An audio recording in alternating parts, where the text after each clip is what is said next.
Hello guys, welcome to the WTS channel. आज हम आपको मूवी एक्सप्लेन करेंगे 1922।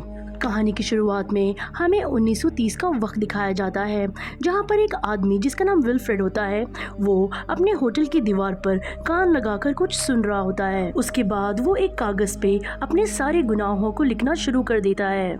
दरअसल विल्फ्रेड ने अपने पास्ट में कुछ ऐसा किया होता है जिसका गिल्ट उसे आज तक है। इसके बाद कहानी पास्ट में जाती है। समय होता है 1922, जहां हम विल्फ्रेड को देखते हैं जो एक फार्मर था। वो अपने बेटे हेनरी और बीवी आल्ड्रेड के साथ रहता था। विल्फ्रेड के पास 80 एकड़ की जमीन होती है और वहीं उसकी वाइफ एल्ड्रेड के पास 100 एकड़ की जमीन होती है, जो कि उसके पिता ने उसके नाम करी रखी होती है।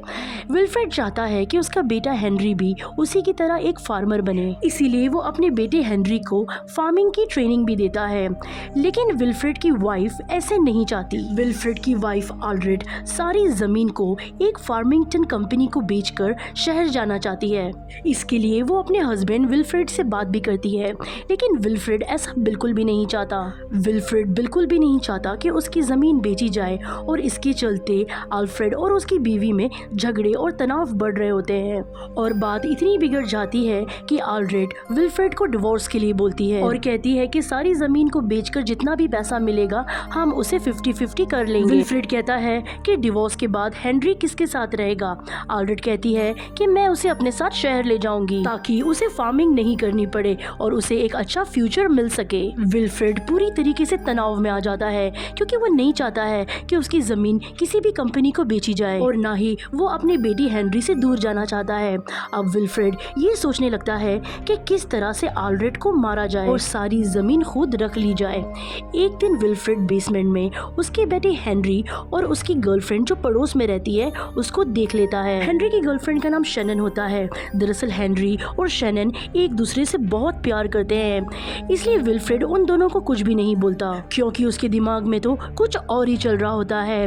विल्फ्रेड धीरे धीरे अपने बेटे हेनरी को अपनी माँ के खिलाफ भड़काना शुरू कर देता है। वो अपने बेटे से कहता है कि अगर तुम्हारी मॉम को तुम्हारी गर्लफ्रेंड शैनन के बारे में पता चल गया फिर वो तुम दोनों को हमेशा के लिए अलग कर देगी। तुम्हारी मम्मी सारी जमीन को बेचकर तुम्हें शहर ले जाएगी, फिर तुम अपनी गर्लफ्रेंड शैनन से कभी भी नहीं मिल पाओगे। यहाँ पर विल्फ्रेड अपने बेटे हेनरी को बता देता है कि वो उसकी मॉम को मार देना चाहता है।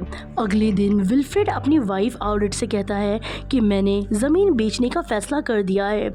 ये सुन के आल्ड्रेड एकदम खुश हो जाती है और इसी खुशी में वो बहुत ज्यादा ड्रिंक कर लेती है। अभी आल्ड्रेड के सामने उसका बेटा हेनरी आता है। तभी आल्ड्रेड अपने बेटे से कहती है कि मुझे तुम्हारी गर्लफ्रेंड के बारे में सब कुछ पता चल गया है। और आल्ड्रेड नशे में उसके बेटे की गर्लफ्रेंड शैनन को बहुत ज़्यादा अब्यूज़ करने लगती है। ये सुन के हेनरी को गुस्सा आ जाता है और वो वहाँ से चला जाता है। आल्ड्रेड ने यहाँ पर इतनी ज़्यादा ड्रिंक कर रखी थी कि विल्फ्रेड को उसे उठाकर कमरे में लेके जाना पड़ता है। फिर विल्फ्रेड अपने बेटे हेनरी के पास आता है और कहता है कि हमारे पास यही मौका है।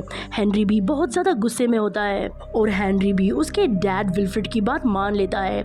फिर हेनरी और विल्फ्रेड दोनों के दोनों आल्ड्रेड को मार देते हैं। विल्फ्रेड अपनी वाइफ आल्ड्रेड की डेड बॉडी को अपने सामने घर के कुएं में फेंक देता है और साथ ही ये दोनों मिलके सारे सबूतों को मिटा देते हैं। अगली सुबह विल्फ्रेड आल्ड्रेड के सारे कपड़ों को भी कुएं में डाल देता है। दरअसल उसने ये पूरी प्लानिंग कर रखी थी, ये कहानी बना रखी थी कि सबको ऐसे लगे कि आल्ड्रेड आधी रात को घर से कहीं भाग गई।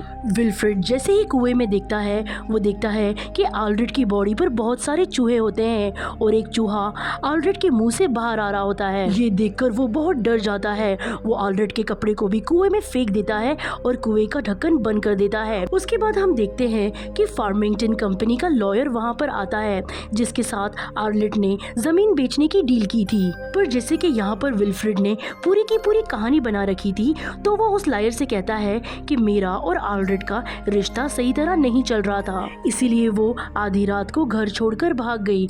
लेकिन लॉयर लॉयर को विल्फ्रेड की बात पर यकीन नहीं होता। वहाँ पर जो वो लॉयर है वो विल्फ्रेड से फिर कहता है कि मैं तुम्हारा घर चेक करना चाहता हूँ। विल्फ्रेड कहता है कि ऐसा करने का सोचना भी मत, और विल्फ्रेड वहाँ से लॉयर को भगा देता है।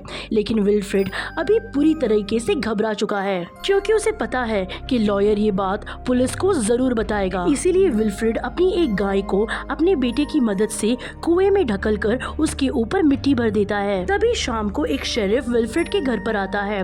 विल्फ्रेड शेरिफ से कहता है कि मेरे कुएं में मेरी एक गाय गिर चुकी थी, इसलिए मैंने कुएं को पूरा मिट्टी से भर दिया। शेरिफ को उसकी बातों पर यकीन आ जाता है। उसके बाद शेरिफ उसके घर की तलाशी लेना शुरू कर देते हैं और विल्फ्रेड शेरिफ को भी वही कहानी सुनाता है कि मेरी वाइफ आल्ड्रेड रात के समय घर छोड़कर भाग गई।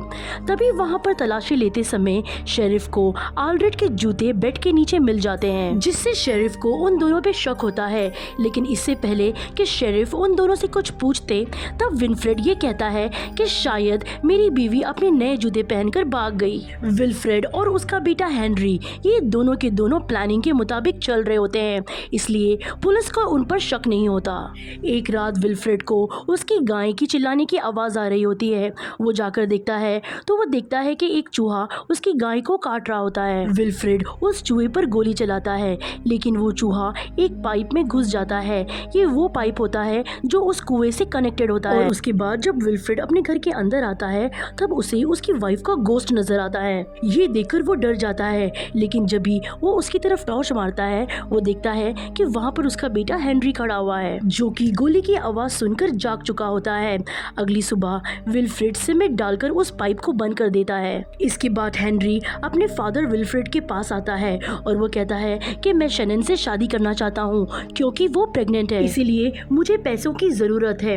लेकिन विल्फ्रेड अपने बेटे से कहता है कि मेरे पास पैसे नहीं है और मैं तुम्हारी इस चीज में कोई भी मदद नहीं कर सकता। ये सुनकर हेनरी को बहुत गुस्सा आ जाता है। वो विल्फ्रेड से कहता है कि अगर यहाँ पर मॉम होती तो वो मेरी मदद जरूर करती, इसके लिए चाहे उन्हें ये जमीन क्यों ना बेचनी पड़े। इस बात पर विल्फ्रेड और हेनरी की बहस हो जाती है और हेनरी वहाँ से चला जाता है। तभी वहाँ पर शनन के डैड आ जाते हैं और वो विल्फ्रेड से कहते हैं कि मैं अपनी बेटी शनन को 3 महीने के लिए शहर भेज रहा हूँ, जहाँ पर वो अपने बच्चे को जन्म देगी तो उसके बच्चे को एडॉप्शन के लिए दे दिया जाएगा। शनन के डैड विल्फ्रेड से कहते हैं कि इन सब में $300 का खर्चा आएगा, जैसे कि मेरी बेटी की हालत के जिम्मेदार तुम्हारा बेटा है, इसीलिए तुम्हें मुझे $75 देने होंगे।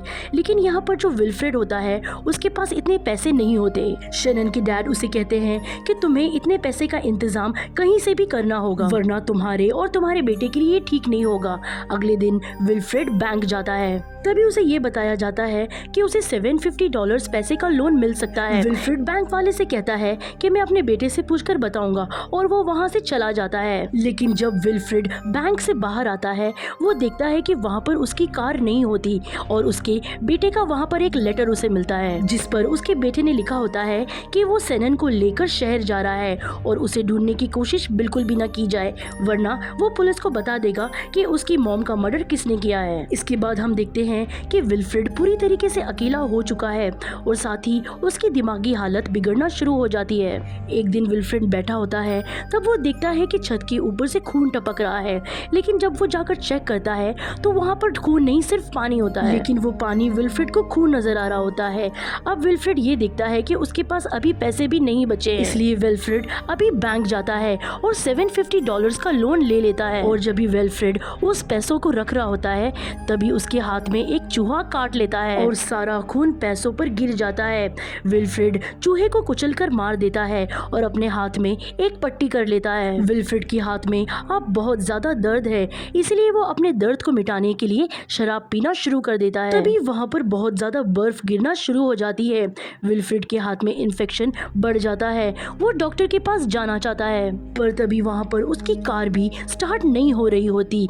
बर्फीले तूफान के चलते वो अपने घर पर वापस आ जाता है। तभी विल्फ्रेड को घर के बाहर अपनी वाइफ आल्ड्रेड का गोश्त दिखाई देता है। विल्फ्रेड ये देखकर डर जाता है और वो खुद को बेसमेंट में छुपा लेता है, लेकिन वो देखता है कि उसकी वाइफ आल्ड्रेड का गोश्त बेसमेंट में भी आ चुका है, जिसके साथ बहुत सारे चूहे भी आते हैं। विल्फ्रेड अपनी वाइफ आल्ड्रेड से कहता है कि मैं अपनी लाइफ से बहुत ज्यादा परेशान हो चुका हूँ, तो मुझे मार दो। लेकिन वो ऐसा नहीं करती। वो उसके पास आती है और उसे बताती है कि हमारा बेटा हेनरी भी मारा जा चुका है, क्योंकि यहाँ से जाते ही उन दोनों के सारे पैसे खत्म हो गए।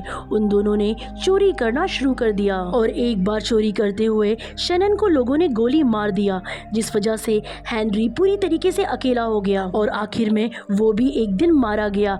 ये सुनकर विल्फ्रेड बेहोश हो जाता है और जब उसे होश आता है वो देखता है कि वो एक शेरिफ की कार में होता है। विल्फ्रेड को हॉस्पिटल ले जाया जाता है और जिस हाथ में उसके इन्फेक्शन होता है वो हाथ को काट दिया गया होता है। तभी विल्फ्रेड के पास शेरिफ आते हैं और वो उसे बताते हैं कि हमें तुम्हारी वाइफ अल्फ्रेड की लाश मिली है, जो कि बहुत खराब हालत में है। उसे चोरों ने लूटकर मार दिया गया था। उसका हुलिया सेम तुम्हारी वाइफ जैसा लग रहा था। और यहाँ पर जो शेरिफ होते हैं वो इस बेस पर अल्फ्रेड की मौत का केस क्लोज कर देते हैं। इसका मतलब अभी विल्फ्रेड बच चुका है और इसके बाद विल्फ्रेड को उसके बेटे हेनरी की बॉडी दे दी जाती है। वो अपने बेटे का फ्यूनरल करता है, जहाँ पर उसे अपनी वाइफ का गोश्त फिर दिखाई देता है। ये सिर्फ विल्फ्रेड को ही दिखाई दे रही थी और उसके साथ बहुत सारे चूहे भी थे। दरअसल ये जो विल्फ्रेड को चूहे दिखाई दे रहे थे वो उसके गिल्ट को रिप्रेजेंट कर रहे थे। इसके बाद विल्फ्रेड शैनन के डैड के पास आता है और उसे कहता है कि मैं अपनी पूरी जमीन $500 में बेच देना चाहता हूँ, लेकिन शैनन के डैड उसे वहाँ से भगा देते हैं और उसकी कोई भी मदद नहीं करते। धीरे धीरे विल्फ्रेड की हालत बहुत ज्यादा खराब होने लगती है। उसे बार बार हर जगह चूहे नजर आते हैं जो उसी के गुनाह को रिप्रेजेंट कर रहे होते हैं। साथ ही विल्फ्रेड ने जो लोन लिया था वो उसे चुका नहीं पाता, इसलिए बैंक वाले उसकी सारी जमीन को फार्मिंगटन कंपनी को बेच देते हैं। उसके बाद ये कहानी प्रेजेंट में आती है, जहाँ पर विल्फ्रेड को दिखाया जाता है जो कि हमने कहानी की स्टार्टिंग में देखा था। वो अपने सारे गुनाह एक पेपर में लिख रहा होता है कि उसने किस तरह अपनी वाइफ अल्फ्रेड का मर्डर किया था।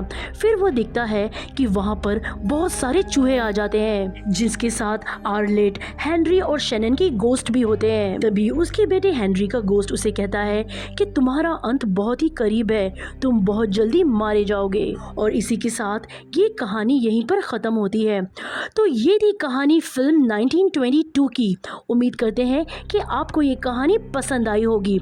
आज की वीडियो में बस इतना ही, लेकिन नेक्स्ट टाइम हम फिर मिलेंगे एक नई इंटरेस्टिंग कहानी के साथ। अगर आपको हमारी मूवी की एक्सप्लेनेशन अच्छी लगी हो तो हमारे वीडियो को लाइक ज़रूर करें, और अगर आप हमारे चैनल पर नए हैं तो प्लीज़ हमारे चैनल को सब्सक्राइब करें और हमें सपोर्ट करें। Thanks for watching.